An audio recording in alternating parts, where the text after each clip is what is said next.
Amra, the Dream Master, command your dream self to appear before me!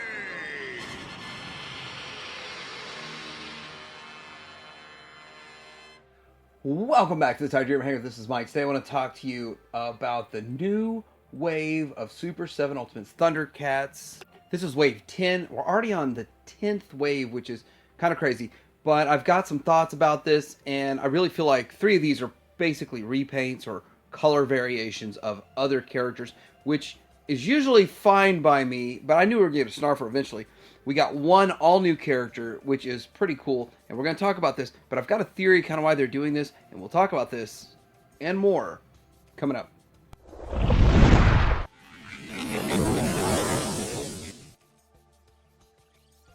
First of all, with this, you get this extra exclusive super pack with ordering it from Super 7 directly. So you got to prepay for this. You got through to whenever, I guess February 11th, so you got a month to pre-order these. And basically they said they'll give you more heads if you order from them. And it's cool, it's interesting, but I don't really feel like I need that. I'm pre-ordering my stuff from BBTS, the ones that I'm pre-ordering. So we'll get into that. But it's $240 to order the whole wave.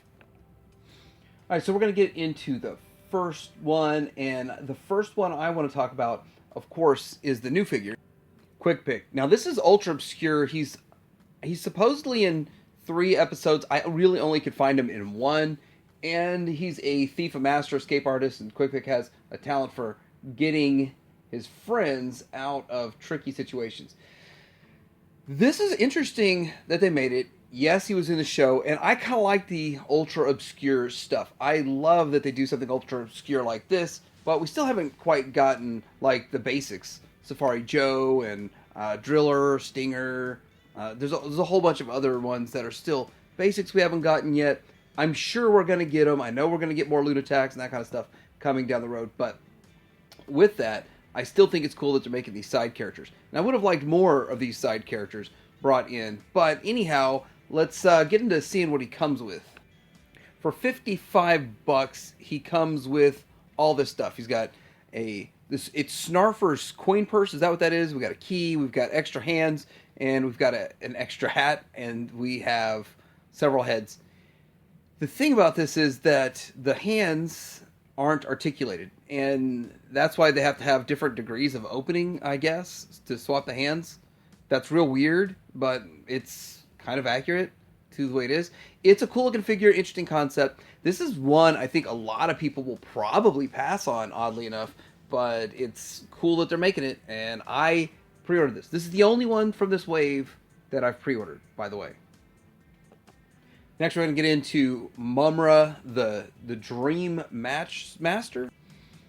I did kind of look into the one episode. It actually is called Dream Master.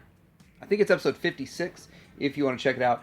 But it's kind of cool. He is translucent. He is like a ghost, and he kind of pulls other people out of their dreams. And you've got some transparent ghosts of several other ones in there at the same time. Cool looking figure. I think it is cool, but it is $75. So the original one was like $60, and it came with Mama, and I felt like you got more for your $60. They've already got the money invested in the mold, so why is it $75 to get this, which is technically less stuff with it? It should have, if anything, be cheaper. I even heard that using transparent plastic is cheaper than regular plastic, and there's less paint apps on it. Anyhow, that's just kind of interesting. But the price, I didn't pre-order this. I'm hoping for maybe a sale, and we'll get into whether or not these things could be expected to be found on sale. Answer is probably no, but anyway, I'm still going to hold out for it. But he looks great. I mean, I think he looks fantastic. Comes with 2 interchangeable heads, a neutral and a screaming. Then we have 8 interchangeable hands, then 4X Dream Urns, and then 1X Soft Goods Cape. So that's what's going on right there. But yeah, I do think he looks really good overall, and a great looking figure. Maybe I'll get one down the road, but definitely passing on the pre-orders. All right, so next we're going to get into Young Lion-O, and I think Young Lion-O is really just Wile E. Cat, and they just reused that mold. Now, I don't have a problem with that, other than the fact now we got two small figures that are really not worth $55 in my opinion in the same wave, and I don't know if I'm really interested in a child version of Lion-O. So this is where I start realizing I'm not as deep into Thundercats as I thought I was, because this is not something that appeals to me at all. Now, I would like to have this in a 2-pack. Now, we know Wile E. Kit and Wile E. Cat are coming separately for $55. Why would you expect this to come any different? And it comes with some hands, swords, and it's going to hold that smaller sword. This feels a lot like kind of a cash grab, which I think a lot of this is, and I really truly feel they're using a lot of parts off the Wile E. Cat. I might be wrong though, but I'm really curious how many people out there really wanted this. Did you want this above a driller or a Stinger or any of the Lunatics or any of these other ones out there that we really do need? And this one, I just feel like it's unnecessary, but they're making it, and it's cash grab. But I think I know why. So next up we have Snarer, which is...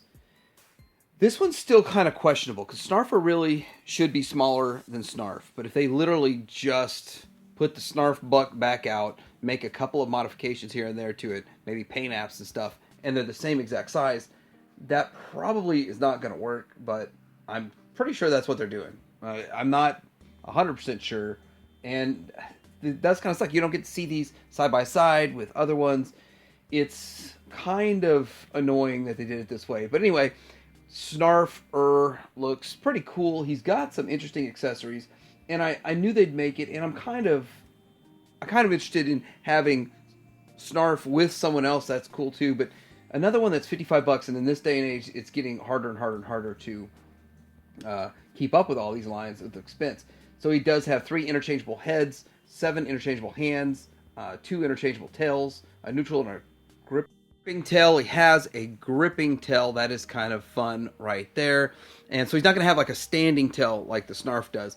And then he also comes with a wrench, a piece of fruit, a spray bottle, a set of restraints, and yeah, that's some good stuff he's got going on there. I like the helmeted head. That is kind of cool. That's a lot of fun. And of course, the spray bottle actually spraying some stuff out. Really good accessories.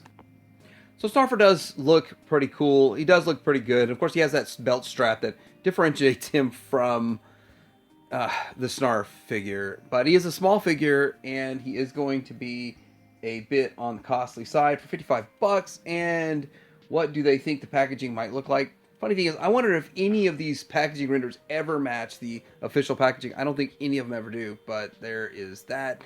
And look at that. Look how little bit of stuff you get in that box. But anyway, it's not about the amount of plastic. It's about the amount of fun, how much it matters.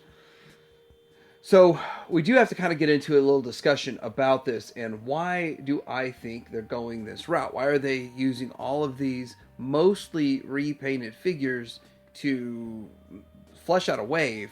And I kind of feel like it's sort of two-pronged. Obviously, they want to save money and use relatively the same tooling they already have. And that's what they've been doing with this line all along. But see, in the early days, they gave us like 8 characters, five characters that pretty much use the same buck, but they changed things around on it and gave us new characters. I don't feel like we're getting a whole lot of new characters. Yes, Snarfer's new. Yes, young Lion-O is technically a new character. We already have a Lion-O, but young Lion-O. But Mumra's Mumra, and he's just clear. I felt like that should have been an exclusive. In the past, they made these exclusive figures, and I don't know why this go-around, this is just part of the wave. But that starts to make me wonder one of two things. Did they try to offer this clear one as an exclusive? Nobody took it. Did they not want to put this on their website as just pre-order so many? And I'm betting that Chitara and Ghost Jaga were ordered in really small numbers in comparison to all the other figures that they normally make. And they only made that plus like 10% or whatever their extra production is to cover problems and shipping and all that. So looking at it though, it's quite interesting that they're including this. I'm betting nobody wanted this as an exclusive, especially after all these clearances we just had. Seeing as how we only have one new figure, and I just watched the Veeb's first Friday interview with Brian Flynn. And Brian really did allude to the fact that they're not going to produce as much. There's not going to be as many of these figures ordered, not as many produced. And people are going to be surprised when stuff starts selling out. And he made it a point to say people are going to be surprised about all the stuff that sells out when it sells out because they're not going to make as many. And that makes me wonder, it's easy to start that ball rolling, get that ball rolling on expecting people to pre-order or miss out, get the FOMO back by starting it with this wave, I think, because a lot of stuff's going to sell out, especially people like me that didn't pre-order and miss out. I'm okay with missing out, but I pre-ordered this guy. So when people see that this stuff starts selling out fast, then they start jumping on pre-orders for the other stuff, more important characters going forward, and starting to pre-order those. The funny thing is, it would be funny if like the three ones that they were repainting or just more or less remolds of other figures, it sell out faster than the new character that they made out of the blue. I would think the new character would sell better, but it probably won't because he's so obscure. So it's really interesting tactics. It's kind of we've been in this charted territory before, but it's sort of uncharted territory because the 2020 boom and 2021 and part of 2022, that was uncharted. And so coming off of that is sort of uncharted. It hasn't happened in my lifetime, anything like that. So the drop might be lower. The amount of sales that are dropping off on this kind of stuff might be even lower than we expect. Now this current wave right here is going to start showing up pretty soon. This is wave 8, and it does have the Captain Shiner, Hachimana Luro, and Wily kit. And with all of this, I really do think that we got to finish the Lunatic team. We've got to get into more of the main characters, and I really kind of feel like, for the most part, the whole Wave 10 is kind of a pass for a lot of people, when this seems like more of an important wave than the Wave 10. And with so many other characters not already represented from the LJN line, and Brian even brought up himself that he's curious how long this line can go, because he says he's got Wave 11 planned, but Wave 12, there's still work to be done on Wave 12 and trying to figure out the best route to go there. He even says that he's concerned that now with 4 per wave at 11 waves, that's 44 figures, how many people are in past the 44 figures. And that's a really good concern, really important concern. I think that as long as each wave is important and has important characters, then it's going to keep going. But if you start doing too many repaints and putting too many of the same character out over and over, I think that's a problem. Now, he thinks that it's actually helpful to keep putting Lion-O and Mumra back out over and over and over, but I kind of think that we need to get more of these obscure characters. So Quickpi was a good one, was a good pick, in my opinion. But still not as good as some of these other characters that they could have done. So I'm curious to hear what you guys think about this wave. Was it a good wave? Good picks? Are you passing on it? Are you excited for it? Is Snarer too obscure for you, which he's not really that obscure? Is Quickpi way too obscure for you? I'm curious. Let me know in the comments below. Like and subscribe. Try to hang around.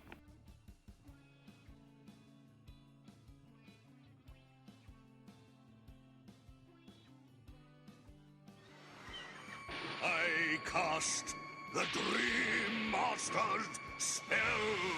You will do as I say. Seize him!